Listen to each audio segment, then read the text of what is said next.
So can you talk about what the third season holds for Evie? Yeah, I mean, have you guys talked to other, because it's like Johnny or Deb's been through here, so you know that like a lot of wackadoo stuff happens season 3.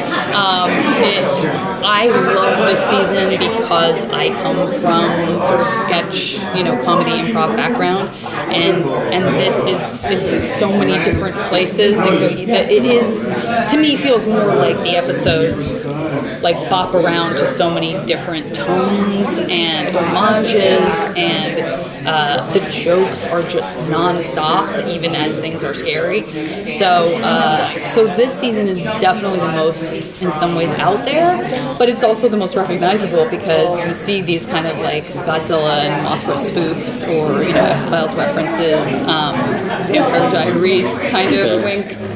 So and just amazingly talented guest stars, and they come in, and we shoot in such a short period of time that it's like, welcome to our summer camp for a week, and you kind of bond hardcore and knock out a bunch of stuff, and then they go, and you're like, oh. So it's a really great shooting experience as well, and the crew in Atlanta is amazing. What else? So, do you, when you work with the various creatures, what do you enjoy that, or what's your favorite? I love it. I think we all love shooting with practical effects and creatures and people in costumes and puppets and that kind of stuff because it is right here in front of you. I see some of that behind-the-scenes footage from superhero movies where it feels like it should be the most exciting thing in the world, and then you realize they're suspended on a green screen looking at like a tennis ball. And I've done enough green screen stuff that I know that it is hard. Is it as hard as like menial labor? No.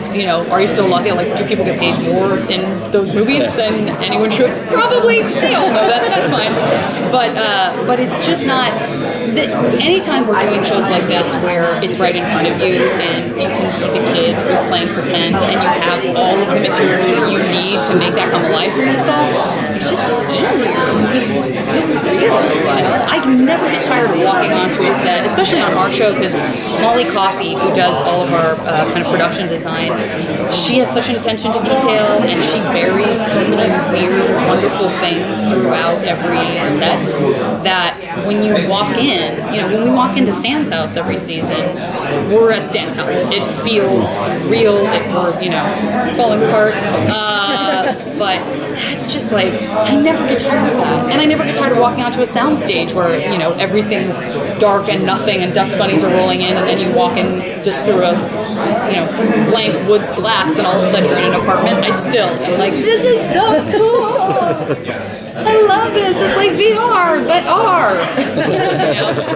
So you have the sketch background, obviously, so it sounds like you have a lot of opportunity to play with, like, not just sticking to the script, but having some time to throw your own stuff in there. Yeah, well, that's what's so great about this crew. I mean, Dana is such an enormous collaborator, which is not always true of people with stand-up backgrounds, right? I mean, he's got this amazing history writing for The Simpsons, so he knows what it feels like to be in a room full of funny people and not have to feel like you're the funniest all the time, to actually feed off of each other, and because stand-up comedy is so like, this is me, this is my personality, this is what I'm putting across to people. It's very important to, I think it can make you get very kind of like tunnel vision about what you think is funny, and Dana's just not like that at all. He's like, he writes stuff, we come to the set, he gives us so much great stuff to start with that we don't feel like, if there was nothing on the page, I don't think we would improvise at all, because we would just be terrified. We'd be like, how is this going to be good? But when you come in and you know everything on the page works,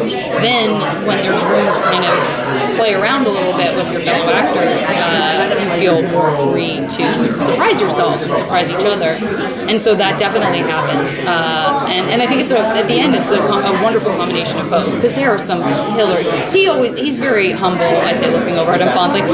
He's very humble, and he always says like, oh, the best stuff that happens is the stuff that these guys make up on the. And I disagree with that. I mean, I think what cuts together is some very, very tightly written material that is, great and funny, and then he sprinkles in stuff that kind of came up to the moment. But yeah, I love that, and we shoot really fast, and I like that too.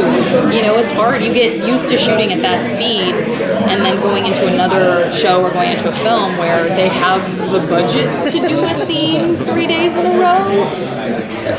That's a whole other skill. Like, you know, day 3, when I see somebody who's able to like cry still in a moment, I'm like, how is this not real? How is this even real to you anymore? The words have no longer mean anything to me. They make no sense. So that's a whole other, you know, kettle of fish that I'm very impressed by. But this works for me because it's like, yeah, we're slamming it, you know, slamming through it.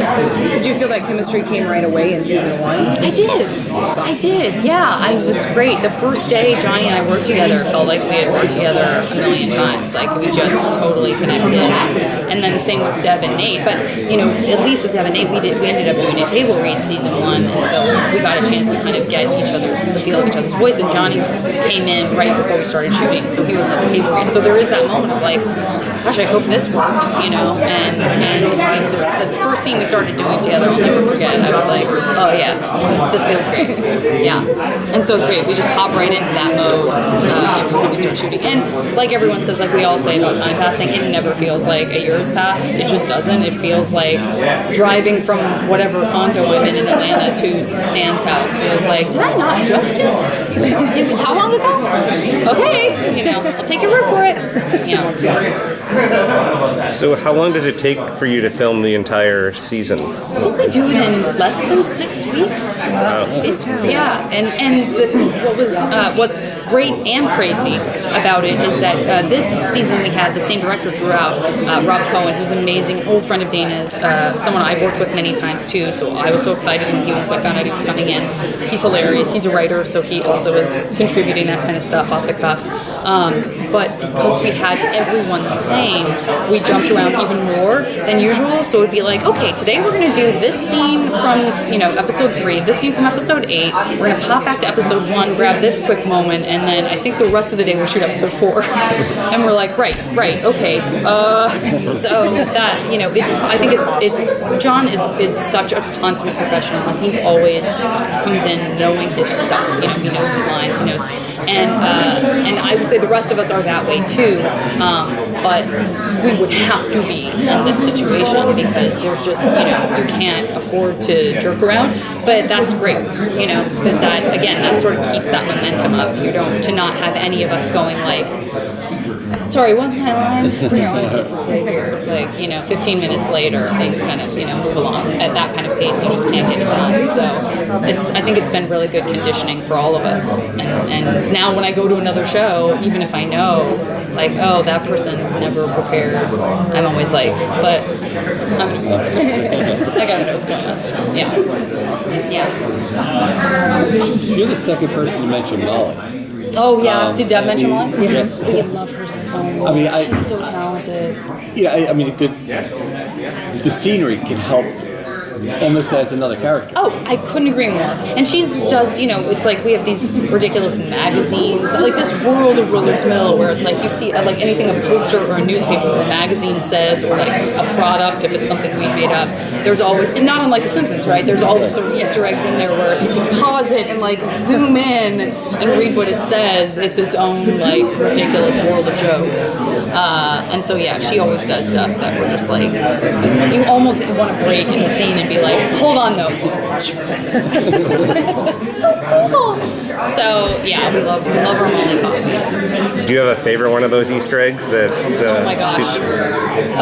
Well, the ones, you know what? The ones that are my favorites are the ones that I seriously don't know if anyone ever saw, and I keep meaning to have her give them to me. There are a bunch of posters that were on the wall of that like kiddie gym that we ended up having to fight the demon baby in season 2. They're just like these rando posters. I wish I might have pictures of them on my phone, I'm not sure. But they're all just ludicrous, and I was like, we have to like frame these and do some sort of an auction online to raise money for a charity or something like that. Can't just go sit in a closet. These are great. So much thought went into them. So those, and then even just like for me the first episode, that newspaper that says like, you know, local reports cloud shaped like dump truck or something like that. That's when I was like, oh my god, this is probably the closest to The Simpsons I'll ever be working on. But that's what I loved about The Simpsons too, was all of those like jokes in newspapers and like that you hear in the background on the news or whatever. I always listen for that stuff now on any show because I'm so conditioned because of The Simpsons. Last question, yes, for Jen. Okay. Did you find that you wanted to improv with any of the like items that she put in? Oh, well, yeah, and I would say Deb's probably the best at that. Because her character is so crazy. Yeah, so if there's something that can be picked up and handled in some way, she will definitely like try to interact with it and engage with it as much as she can. I always like reading the magazines because again, the stories on the cover of the magazine are so stupid. I like to pretend like I'm deep into one of whatever that is. It's hilarious. Yeah.